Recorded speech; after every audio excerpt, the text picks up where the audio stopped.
Hello everyone, welcome back to my channel. Today I was gonna finally dive into some Dark Souls lore, and I've had a channel recommended to me for that, which is called Hawkshaw. So I looked at their videos and found another video that intrigued me a little bit. So I thought it would be fun for today if we, instead of looking at lore, we looked at this video, which is called Gameplay Secrets of Dark Souls. It's only 10 minutes long, but I am very new to these games. So I recently finished Dark Souls 1 for the very first time. So I don't know anything about cheeses, about tricks, about how to avoid fights or like combat tricks and tips or anything like that. I kind of just played everything blind and did what felt right to me. So now I thought it would be really interesting to watch this video and see some of the secrets that I missed or that I didn't do. I have been told for some bosses there were some cheeses that a lot of people use, so I don't know if these are going to be included, but it could be. Yeah, I'm very intrigued by it. I'm excited to dive into it. A little bit about me. I stream all the FROMSOFT games for the very first time over Twitch at the moment. I already beat Elden Ring, Sekiro, now Dark Souls 1, and we moved on to Dark Souls 2. I am really enjoying my time with Dark Souls 2. I know it's a bit of a controversial game in the community, but I'm actually having a really good time with it. So if you want to see all my first live reactions, feel free to follow us over there. This video is by Hawkshaw. Big shout out to them. This is their content. I'm merely reacting to it. So if you want to watch more of their videos, feel free to head over there and watch them on the original channel. This is just my reaction, so if you're interested in that, feel free to stick around here. Yeah, let's just hop straight into the video. So this is the video. It's called Gameplay Secrets Dark Souls. It was uploaded 3 weeks ago. It already has 100k views, which is pretty good. This is the very first video I watched of their channel, so I'm really intrigued to see what this is all about. So let's hop right into it. Remember this? Ah, the good old days, when gameplay tips were like oxygen to a drowning vole. The Drake-tailed trick for new players blew our little minds. Oh. The Crystal Shield helped us pass on Stein and Smough. Well, actually, we didn't have the heart to finish the fight that way, and instead, leveled up using the Forest Hunter Covenant hack. Oh, the adrenaline. The what? That invisible backstab. And that goddamn sorcerer not playing ball. Thanks to Opera GX for sponsoring this video. Opera if you GX. care about browser performance, then Opera GX is a browser that can improve your performance when gaming with the browser open. Compared to other browsers, its memory usage when open. Slowly, gameplay advice got more advanced. If you somehow missed getting your Estus from Oscar, or any essential item, it can be found in the chest behind Frampt. Don't consume Firekeeper souls. Damn it. The scary mimics, oh, you can consume them? Talisman at them to chill them out. And don't forget the early binoculars metagame. But in the years since, things have come a long way. Oh, as we have played the game for lore insights, we've discovered some new ones, and have enjoyed others discovered by the community. This is something I find really cool about the Dark Souls community. I've had so many people in chat tell me about things that I would have missed otherwise. And there have been moments where I was wondering, like, how the frick do people play this when it first came out without guides and without a chat to tell them what to do? And it feels like a sense of community that people came together and write these guides and like figured out ways to beat it. And it just, I don't know, it's just really cute and wholesome, isn't it? That like people came together and figured all this out. So yeah, I don't know. I think it's really cool. I never thought about it like that until I played these games. Here are some of our favorites. We think most people now know the secret that you can get a behind stab on the boar, but there is something even more incredible. No one would think to try this in Dark Souls, but this is the one time where you are rewarded for being absolutely insane. If a spiked, armoured boar the size of 5 men gallops towards you, you can simply parry. The boar is knocked to the side, confused.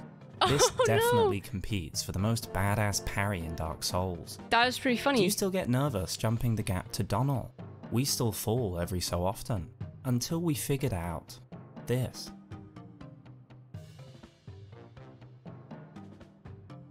Oh. I haven't talked to him. I don't know who that is. Much confidence.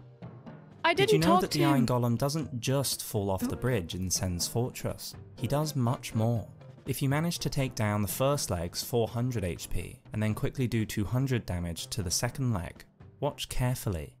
As he falls, it seems as though the Iron Golem is wearing the flip ring. He has great form too. He does a Speaking backflip. of bosses, we have a bunch of insights for them. You might know that you can kill the Capra demon without ever entering the room. But did you know that if you draw Mega Ornstein to the windows of his boss room, you can insta-kill him?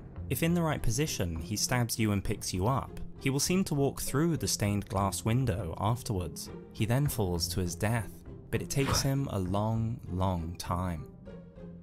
Also, have you noticed that Mega Ornstein, after absorbing Smough, doesn't just adopt his ground pound attack, but Smough's laugh during it as well? Yeah, can't miss out on the laugh, can we? It's the most important part, it's crucial. Nito has one attack which always troubled us. I hated this one. Not only was the timing extremely tight, making it hard to dodge, it was also frightening. Oh, you can parry that one. No, like block it. I know that one. The noise he makes is so gruesome, panic sets in. Slip up and you get launched into the air like a ragdoll. But once again, Dark Souls rewards the confident player, even if it may not be intended. You don't need to time a dodge at all. Instead, simply two-hand your weapon and block. While yeah, I did that. Someone told me about this one. Nito's most dangerous attack will pass right through you. That's just so silly. Boss, though it is skippable, is the Hellkite Drake. It's a blessing that it is skippable because it's probably the most powerful creature in the entire game. But a little known fact is that if you go to the Valley of the Drakes instead of the Undead Burg to start, then to Darkroot, and back through the Undead Parish Church, you can walk on the bridge for the first time in total safety. If you do not trigger the Hellkite Drake in the Undead Burg, then it will not appear on the bridge at all.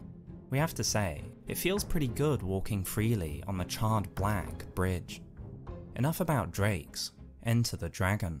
Though the Gaping Dragon seems to have been fixed in the remastered version, did any of you ever experience this teleporting grab attack? So there was an error for the hitbox of this attack where it activated too soon. This is how it's meant to look. But while some bosses create problems with their programming, others create opportunities. Ornstein is built to punish us when we heal, but if you use other items, the AI will assume you are healing and put him in an attack loop. The dragon head in particular makes the fight a total breeze. What a silly goose. Suffers from the same defect. Once you get the first parry, use an This makes me think with Ornstein and Smough that most people kill the big one first. I killed the small one first. I found it easier to separate them. I keep forgetting which one's called what, but I separated them and I found it way easier to kill the small one first because the small one has a ranged attack where he like zooms up to you. So to me it was easier to separate them and attack him because the big one will just not reach you in time to attack. Like you get some hits in and then you keep distance again. That was way easier to me. This is really interesting because I haven't even seen the smaller one's second phase, but it seems like it's a common thing to do. Estus while he gets up. This will prompt his punish attack, which just so happens to be his easiest to parry, over and over again. Some other items are seen as projectiles too, which can be pretty fun. It seems like these bosses are truly afraid of prism stones. In fact, it's almost like God wanted to give extra glitches just for Ornstein and Smough, as though these glitches balance out how hard the fight is. You can even make them freeze in place, making both of them the same speed, going nowhere but the afterlife. What? NPCs are quite different to bosses, and rarely have so many possible gameplay interactions. However, Quana is a unique case. Everyone knows that to meet her, we need to upgrade a pyromancy flame to at least +10, but there is a way to get around this. If you summon a buddy who has a +10 pyromancy flame equipped, she will appear and you can talk to her. Oh, I didn't. In fact, I meant the boss. Sorry, my bad. If the uninvited guest happens to have a +10 flame, she'll be waiting for you too. Just get what you need quickly. From Software and Miyazaki have been focused on dung long before the Dung Eater. One of the most game-breaking items in Dark Souls is the Dontg Pie. First of all, why is this item even in the game? But now that it is, it has some very special powers. The first is when it is used to inflict toxic on yourself. When throwing Dontg Pie, the player builds up their own toxic bar.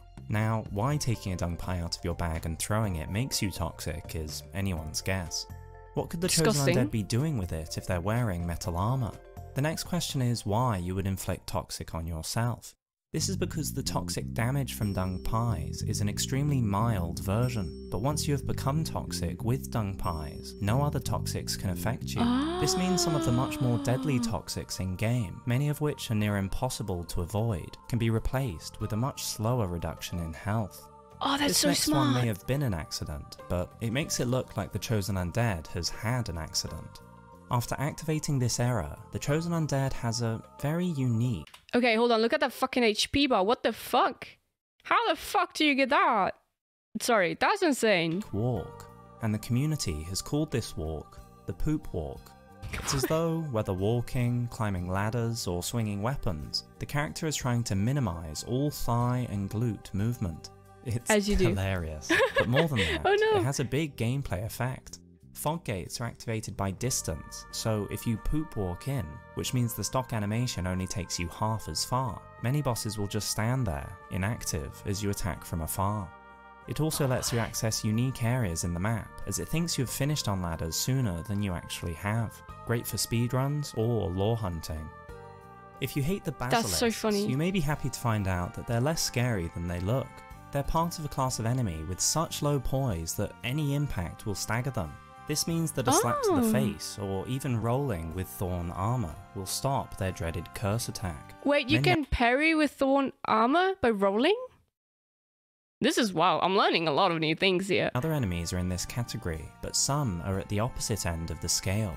Nito is giant-sized, but he's also heavy with humanity. The result? His poise is unbreakable.